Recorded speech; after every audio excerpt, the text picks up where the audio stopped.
श्री शिवाय नमस्तुभ्यम। आज पंडित प्रदीप मिश्रा जी महाराज द्वारा चंपेश्वर महाशिव पुराण कथा का 5वां दिन है, जो रायपुर में हो रही है। अगर आपने वो पूरी कथा नहीं सुनी तो इस वीडियो के माध्यम से आप पूरी जानकारी ले सकते हैं। महाराज जी ने सबसे पहले कहा, आप अपने चित्त में, मन में, भाव में शिव को समाने का प्रयास करें। ऐसा कोई गांव या शहर नहीं होता जहां ये तीन नहीं होते। तीन कौन? पहला सत्पुरुष, दूसरा पतिव्रता नारी और तीसरा भक्त। ऐसा हो सकता है कि पूरे गांव में सभी लोग एक जैसे ना हो, सभी सत्पुरुष ना हो, सारी औरतें पतिव्रता नारी ना हो और सभी भक्त ना हो, चाहे वो राम भक्त हो, चाहे कृष्ण भक्त हो, चाहे शिव भक्त हो, लेकिन हर गली में, हर घर में कोई ना कोई एक तो मिल ही जाता है। जहाँ ये एक भी मौजूद है वो गांव कभी नष्ट नहीं हो सकता, चाहे वो शिव का भक्त हो या राम भक्त हो।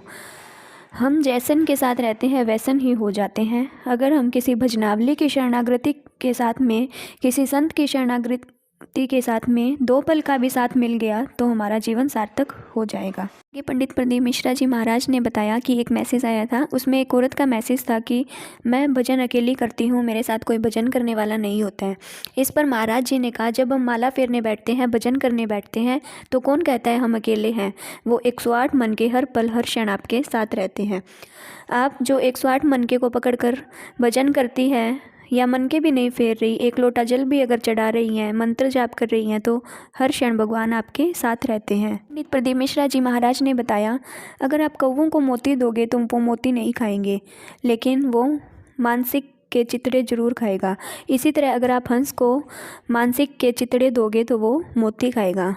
शेर भूखा मर जाएगा लेकिन घास नहीं खाएगा, वो मांस या अन्य जानवरों को ही खाता है। ऐसे बहुत सारे जानवर हैं जो अपना नियम नहीं तोड़ते। तो महाराज जी ने कहा, जानवरों ने घोर कलयुग में अगर अपना नियम नहीं बदला तो वो केवल मनुष्य है जो इतना बदल गया है। हमने मानव की देह तो प्राप्त कर ली, लेकिन मानव की देह तो भजन के लिए मिली है। और आजकल के बच्चे बड़े भजन नहीं, सिर्फ भोजन ही भोजन करने में लगे रहते हैं। जी ने कहा, हमेशा कर्म करते रहना चाहिए, कर्म में अग्रणी रहो, मेहनत करते रहो, मेहनत में अग्रणी रहो। कर्म और मेहनत करते रहोगे तो निश्चय ही आगे बढ़ोगे। महाशिव पुराण कहती है, जन्म मैंने दिया है तो मृत्यु भी मैं ही दूंगा। जन्म लेते ही अगर दूध पिया है तो मृत्यु के समय अग्नि में भी मैं स्वयं देने आऊँगा। सनातन धर्म ये नहीं कहता कि ये छोटा या ये बड़ा है। सनातन धर्म कभी भेदभाव नहीं करता। ये मानव का जो शरीर है परमात्मा ने दिया है। सनातन ने सिर्फ जन्म दिया, कर्म तो मनुष्य का खुद का है।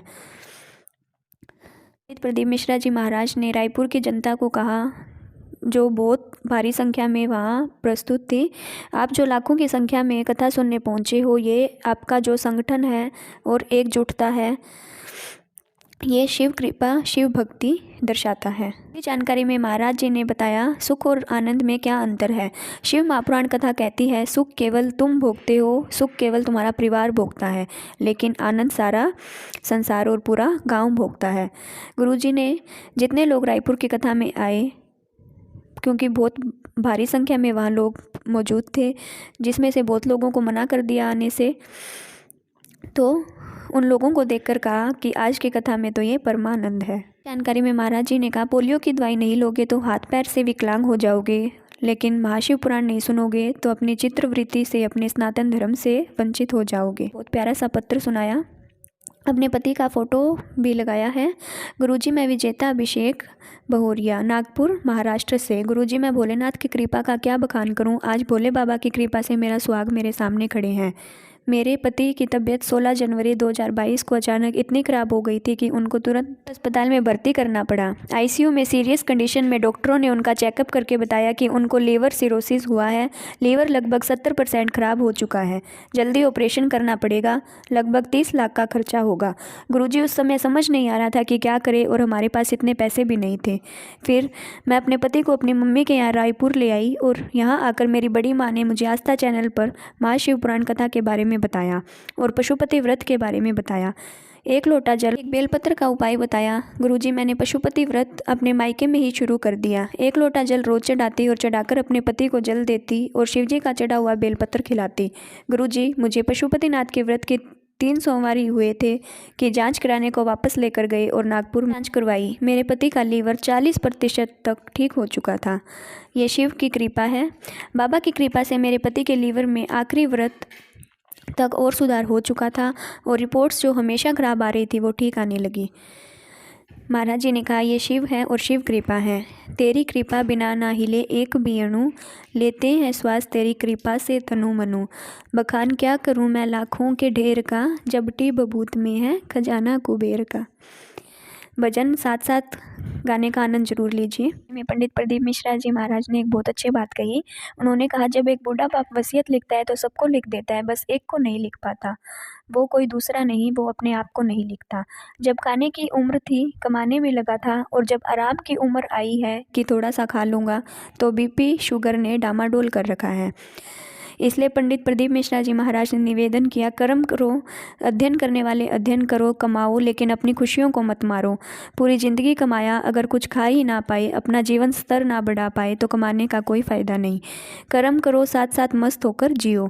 शिव पुराण कथा कहती है, कमाने को मनाही नहीं, जितना कमा सकते हो कमाओ, लेकिन थोड़ा अपने ऊपर भी खर्च करते चलो। माता पिता अपने बच्चों को सब दिलाते हैं, लेकिन खुद पर कभी खर्च नहीं करते। गुरुजी ने कहा, दिलाओ बच्चों को, पर थोड़ा खुद के लिए भी खर्च करो। राम नाम रटते रहो जब तक कटने प्राण, कबहू तो दीन दयाल के भनक पड़ेगी कान। पंडित प्रदीप मिश्रा जी महाराज ने कहा, यह कथा ध्यान से सुनिए। भगवान राम जी के मन में जब भाव उत्पन्न हुआ, भाव कैसा? परमात्मा का साक्षीकरण करने का भाव, तो उन्होंने शिव की आराधना करी। भगवान कृष्ण के मन में जब यह भाव उत्पन्न हुआ तो उन्होंने शंकर की आराधना करी। गणेश जी के मन में जब यह भाव उत्पन्न हुआ तो उन्होंने शंकर की आराधना करी। कार्तिकेय जी के मन में अगर ये भाव उत्पन्न हुआ तो उन्होंने शंकर की आराधना करी, और पार्वती ने भी शंकर की आराधना करी। अब गौतम बुद्ध जी के मन में भी यही भाव था, परमात्मा का साक्षीकरण करने का भाव, तो उन्होंने शंकर की आराधना करी। मिश्रा जी महाराज ने कहा, अगर नशा ही रखना है तो भक्ति का नशा रखिए, और अपने अंदर भजन का नशा रखिए, और मंत्र जाप करते रहिए। ला सब दुख काटो मारा, शिव शंकर जपूं तेरी माँ, शिव शंकर जपूं तेरी माला, भोले बाबा जपूं तेरी माला, भोला सब दुख काटो मारा। ये महाराज जी ने कहा, शिव महापुराण कथा का नशा देखा है? आप जितने लोग यहाँ आए हैं वो नशा विश्वास झलक रहा है, क्योंकि बहुत भीड़ और बहुत लोग रायपुर की कथा में इकट्ठा हुए हैं। आगे महाराज ने कहा, मदिरा का नशा रात को लोगे, सुबह उतर जाएगा, लेकिन शिव महापुराण की भक्ति का नशा, जल चढ़ाने का नशा, कथा सुनने का नशा जीवन भर नहीं उतरता। उन्होंने एक प्यारा सा पत्र सुनाया। मैं संस्कार धानी जबलपुर से आई हूँ। गुरुजी, मैं 12 वर्षों से शुगर बीपी से ग्रसित हूँ। गुरुजी, मैंने दिल्ली, इंदौर, नागपुर, जबलपुर में इलाज करवाया। डॉक्टर के जांच के उपरांत भी संतोषजनक रिपोर्ट नहीं आती थी। 2020 को मैंने आस्था चैनल पर देखा कि महाशिव पुराण कथा चल रही है। मैंने निरंतर महाशिव पुराण की कथा सुनना चालू कर दिया। तो बताया था, पशुपति व्रत, 1 लोटा जल, 1 बेलपत्री, शिवजी को जल चढ़ाती, बेलपत्री लेकर आती, और उस बेलपत्र को सवेरे शिवजी के मंदिर के सामने ही शिवलिंग देखकर उसको खा लेती। गुरुजी, रायपुर आने से पहले 8/11/2022 को सारे टेस्ट करवाए। रिपोर्ट आने पर डॉक्टर ने कहा, सारी रिपोर्ट नॉर्मल आई है, सब कुछ बैलेंस हो गया है। ये शिव कृपा है। गुरुजी ने कहा, रोज जल चढ़ाओ, और इसे जैसे भोजन रोज करते हैं वैसे नियम बना लो। मंदिर में आना मेरा काम है, और मेरी बिगड़ी बनाना तेरा काम है। महाराज जी ने कहा, जाते रहो, रुको मत, चाहे कितने भी द्विधा कष्ट हो। भगवान शंकर की कथा में वो बल होता है जो एक बार मंदिर जाने लगे उसका मन फिर कहीं और नहीं लगता। महाराज जी ने फिर कहा, कुछ लोग होते हैं, आप में से भी होंगे, एक दिन कथा ना सुनो तो मन नहीं लगता, और ये सच है। हमारे भी परिवार में हम देखते हैं जो कथा सुनने लग गए हैं, उनका एक दिन ना सुनो तो मेरी मम्मी का भी है कि उनका मन नहीं लगता। शंकर ने विष पिया, नाम नीलकंठधारी पड़ा। महाराज ने कहा, एक बात समझ रखिए, चित्त में उतार लीजिए, जिसने अमृत पिया उसको कोई याद नहीं करता, लेकिन विष पीने वाले को याद किया जाता है।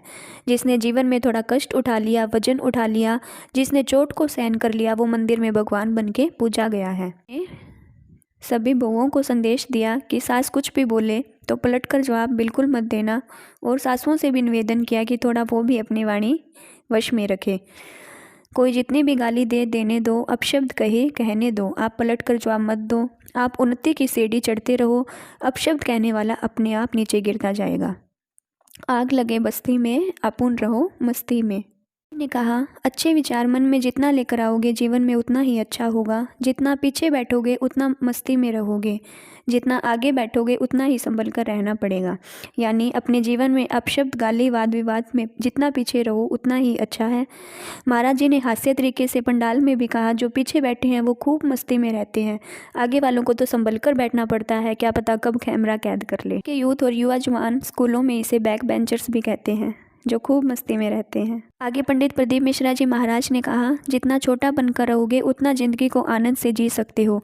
ये महाराज ने समझाया कि गुरुजी और शिष्य बैठे थे। गुरुजी को शिष्यों ने राम जी की तरफ इशारा करते हुए कहा, गुरुजी आप कहते हैं ये तो परमात्मा है खुद, फिर ये यहाँ शिष्य की तरह आपके पास क्यों आए हैं? क्या ये विद्वान नहीं? इसलिए गुरुजी ने कहा, ये परमात्मा होते हुए भी छोटे बनकर रहना चाहते हैं, इसलिए ज़िंदगी में जितना छोटा बनकर रहोगे उतना ही ज़िंदगी आनंद से जी सकोगे। और ये बहुत अच्छी बात है, अगर हम अपनी ज़िंदगी में इसे उतार ले तो ज़िंदगी बहुत खुश मिजाज हो जाएगी। आगे महाराज जी ने बताया, शंकर भगवान को ज़्यादा नहीं चाहिए। वो कभी नहीं कहते कि मुझे 4-5 लीटर दूध चढ़ाओ, 1 लोटा जल चढ़ाओ, एक बेलपत्री चढ़ाओ, लेकिन दिल से चढ़ाओ। थोड़े में ही स्मरण हो जाते हैं। एक बेलपत्री के पौधे को अपने घर में इस सोच के साथ लगाओ कि मैं मर गई तो कोई तो ये बेलपत्री मेरे शंकर पर चढ़ाएगा। आगे महाराज जी ने कहा, पराये धन और पराई स्त्री को कभी गलत दृष्टि से मत देखो, उसके स्वरूप को गलत मत मानो। जितना भी भारतवर्ष में स्त्रियां हैं, हर एक स्त्री कहीं ना कहीं माँ पार्वती का स्वरूप है। भगवान ने तो ना जन्म लिया ना वो मरते हैं, शंकर भगवान तो स्वयं प्रकट हुए हैं, इसलिए इनका नाम देव अति महादेव शंभु है। शंभु का अर्थ होता है स्वयं भू। शिव तो अजर अमर है। शिव मंत्र का जाप करेंगे। हमें जब भी टाइम मिले, जब भी मौका मिले, जब भी मन करे, दिल की बात कहते हुए शिव मंत्र का जाप कर लेना चाहिए।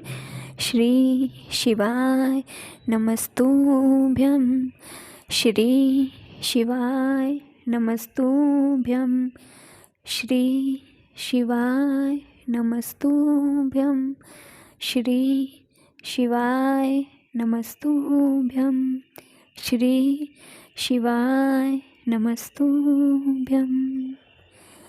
भोला सब दुख काटो मारा, शिव शंकर जपूं तेरी माला, भोले बाबा जपूं तेरी माला, भोला सब दुख काटो मारा। जी ने बताया, धर्मपत्नी का पद कोई साधारण पद नहीं होता। मांग की सिंदूर में वो बल है जो कहीं भी विजय प्राप्त कर सकता है। उन्होंने बताया, गौतम बुद्ध पर जब गौ हत्या का आरोप लगा तो उनकी धर्मपत्नी अहिल्या ने, पतिव्रता नारी ने, यह निर्णय लिया कि वो अपने पति का ये दोष उतारेंगी, और उनके आवेदन पर ब्रह्मा, विष्णु, महेश तीनों को आना पड़ा। इसलिए महाराज ने कहा, धर्मपत्नी का पद साधारण नहीं होता, मांग के सिंदूर में बहुत शक्ति होती है। महाराज जी ने कहा, गाली देने से पहले विचार करना कि दे किसको रहे हो, ताना देने से पहले विचार करना कि दे किसको रहे हो, अपशब्द कहने से पहले विचार करना कि किसको दे रहे हो।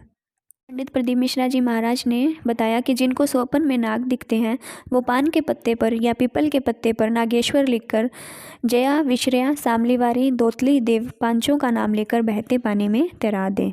कथा विराम करते हुए कहा, धर्म के प्रति अग्रणी रहना और जितने भी दुख हो, जितनी भी दुविधा हो, पीछे मत हटना।